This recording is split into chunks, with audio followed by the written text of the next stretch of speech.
Welcome to Political Perspectives. I'm Hugo Gurdon, Editor-in-Chief of the Washington Examiner. Please like and subscribe to our YouTube channel if that's the way you're joining us today, and thank you for joining us. I am joined today by Byron York, Chief Political Correspondent of the Washington Examiner. And Byron, I want to come back to the shutdown, which was the subject that we spoke about last week, because it seems to me that the mood has changed somewhat. It seems to me, last week we were thinking that the Republicans were in a very strong position, that the Democrats are going to get blamed for this, and indeed I think you said that. And that's the way it really seemed. But the Republicans are perhaps playing a strong hand rather badly. There's a little sort of crumbling at the edges about their resistance to extending the subsidies on Obamacare. It means that they don't look like they're really hanging tough on preventing another $450 billion being added to the national debt. You've got Marjorie Taylor Greene, bemoaning the fact that her own children's subsidies will go up. But it seems to me that, not unusually, the Republicans are very bad at their messaging. They look like they might be willing to kind of go along with more spending, and at the same time, they are so they're kind of undermining their own position, and they're not saying, look, the subsidies are just going back to the way they were before COVID, and we're just not going to continue, or we don't think it's a good idea to continue to subsidize people who make up to $500,000 a year. Your take? Well, I think what we're seeing is Republican message discipline breaking down a little bit, and in a shutdown standoff, message discipline is absolutely critical, and it has to be completely rigid. I mean, we've seen Democrats do that and win in the past. So you have this shutdown now. The Democrats want to talk about premium subsidies for Obamacare. And Republicans want to say, we'll talk about that later, but first you have to open the government. You can't be rewarded for shutting down the government. So open up the government and then we'll talk. You have to be absolutely relentless with that message. If you even begin talking about subsidies, oh, maybe we could improve them, or maybe we could extend some of them, or then you're doing the Democrats' game here, and you're going to lose. So the Right. message always has to be, look, we're not saying what the position on subsidies is.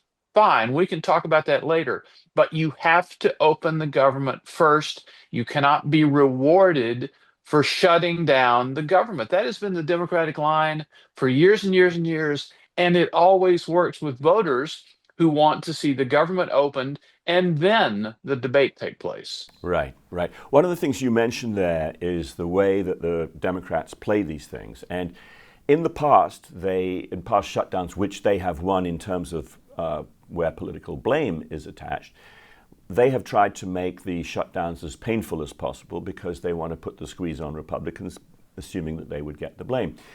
One of the things and they've tried to do some of the same thing this time. And there's a really good example here of the governor of New York, Hochul, saying that the Statue of Liberty needed to be shut down. It was just shut down as part of the shutdown. But President Trump stepped in and said, no, the Statue of Liberty is essential. We're going to keep it open. Now, in a way, that's about not having something happen which is very high profile, even if not particularly costly, and not having the Republicans get blamed for the pain or the inconvenience of that. But at the same time, and this is what I want to ask you, isn't there a danger when Trump steps in that he turns the shutdown into his shutdown? Absolutely. I started laughing because I had just talked about how important rigid message discipline is. And, Donald Trump does really not do message discipline. Right. Now, we have to say at the beginning that has worked for him. In the big picture, that has worked for him over the years. But it can be difficult for his followers and members of his party. I mean, Trump can come out and say, we must do A, we will never do B. And okay, all the followers say, we must do A, we will never do B. And then a few days later, Trump comes out and says, let's do B. And Right. Right. the followers are all out there on that limb. So this is a classic Trump, what you've seen with the Statue of Liberty. And Republicans don't, there's no good way to deal with that because he just is who he is. All the Republicans can do, and their message discipline has broken down among themselves, not just with the president. So all they can do is keep up their own message discipline, and just the president's going to do what he does. But let's turn to a different subject. The, a fellow called Jay Jones is running in Virginia. He wants to be Attorney General, but it has been revealed that 3 years ago, in texts, one of the most notorious of these texts now suggested that if he had two bullets in a gun, and he were faced with Hitler, Pol Pot, and a political opponent, he'd put both bullets into the political opponent, which is exactly the kind of grotesque, endorsing of violence kind of rhetoric that has been given enormous publicity and prominence, particularly since the assassination of Charlie Kirk. And I wanted to ask you about the politics of this, because although the Washington Examiner has called on him to have the decency to withdraw from the race, what you find is people like the Democratic candidate for the governor, Spanberger, condemning the comments, but not suggesting that he should withdraw from the race. And it's one of those examples, it seems to me, of the Democrats wanting to have it both ways. Yes, we hate this shouldn't happen, but no, we don't want. And Tim Kaine, another senator, for example, has suggested that he supports it. Virginia senator says he shouldn't withdraw from the race. It gives the impression, doesn't it, that the Democrats, they don't want any real price to be paid if the rhetoric about violence comes from people on their side. Yeah, and now what he said about the two bullets thing is kind of a black humor that does exist in the world. It's not super rare. I thought what he said about the guy's children was worse, Right. but in this political atmosphere, I mean, it seems like it'd be hard to survive. Putting it down in writing, even in a text, Right. would be hard to survive, Yeah. and especially after the Charlie Kirk thing, when you clearly get kind of a trans rights activist who assassinates Charlie Kirk uh, because of Charlie Kirk's political beliefs. So, we'll see in the election, but we've seen reports today the Democrats have just decided to stay with Jay Jones. And, it doesn't seem that important a thing for them to do this, but they've decided, I assume they decided they can win. Yeah, well, I mean, that's another example, I guess, of the supposed message discipline and the advantages. If you're all saying the same thing and you make this decision and you stick with it, you can, as it were, tough it out. There's a connected item, or to my mind, it's connected, and that was that just recently the man who identifies as a woman, who 8 years ago, I think it is now, attempted the murder of Brett Kavanaugh, the Supreme Court Justice, was just recently sentenced to 8 years imprisonment for attempted murder. And you probably recall at the time when decision that when the worst barracking of Supreme Court justices was taking place, Chuck Schumer, still now the minority leader in the Senate, was essentially threatening Supreme Court justices, telling them they'd pay the consequences if they made the wrong decisions on important matters of public interest. So again, there's a court decision, a sentencing, where someone just gets 8 years for preparing and attempting to kill a Supreme Court justice. Again, I think people will come to think that there's an enormous gulf between the suggestion that somehow violence is wrong and even when Democrats are kind of promoting it implicitly, and then the punishment that is meted out to someone who is actually convicted.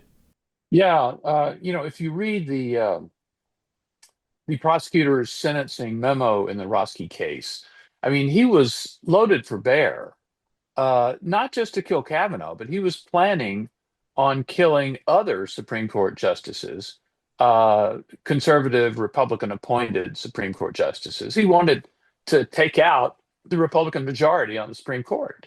Right. And now he does, he loses his nerve outside Kavanaugh's house. Mm-hmm.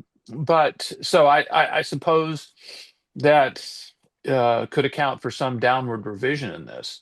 But the sentencing memo made it pretty clear. Said, look, you look at all the crimes that this guy has committed, and it's 30 years.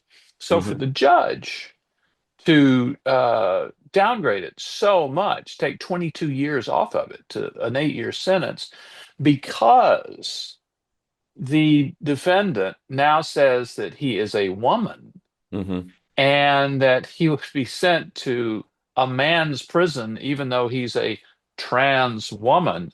Mm-hmm. It just seemed absolutely crazy, Yeah. absolutely crazy, and it's a miscarriage of justice because the defendant in this case deserves to serve longer than just 8 years. Finally, Byron, I wanted to get your thoughts on it's a media question, really, both with Jay Jones and his extraordinary texts, hoping to see the death of the children of the political opponent, and with the sentencing of this man posing as a woman who wanted to kill Justice Kavanaugh and perhaps other justices. It's reported in the media as being more about the Republican reaction. It's one of those Republicans pounce, or both of them are treated in that way. And it seems to me that what we have, and perhaps have had for a very long time, is news media primarily concerned to depict any Republican legitimate response to extraordinary stories and outcomes in a trial or extraordinary text as being the problem being about the way that Republicans react to it rather than with the substance. It creates a sort of a partisan superficiality in the media, doesn't it? Yeah, I think if you're at some media organizations, the Republicans pounce thing is just muscle memory. I mean, they've done this forever, and they still do it. And the greatest power of a big media organization is the power to ignore. Mm. So when a story comes out, and let's say it has a partisan nature, that is, a Democratic candidate has done something scandalous and the Republicans are yelling about it, the news organization can just ignore it for a while Mm-hmm. until the Democrats kind of get their defense together. And then the first story they do is about Republicans attacking, as Right. opposed to what the actual story was that started this whole thing. This is a long time uh, practice in the media. And when I say it's muscle memory, it's really true. This has been done in just virtually every case in which a Democrat has gotten in trouble and found himself criticized by Republicans. Yeah. It's one of those many things which fall into the category of shocking but entirely unsurprising. Anyway, Byron, that's where we'll leave it. And I want to thank you for joining us this week, and thank our viewers as well. We will be back again with another issue next week of Political Perspectives.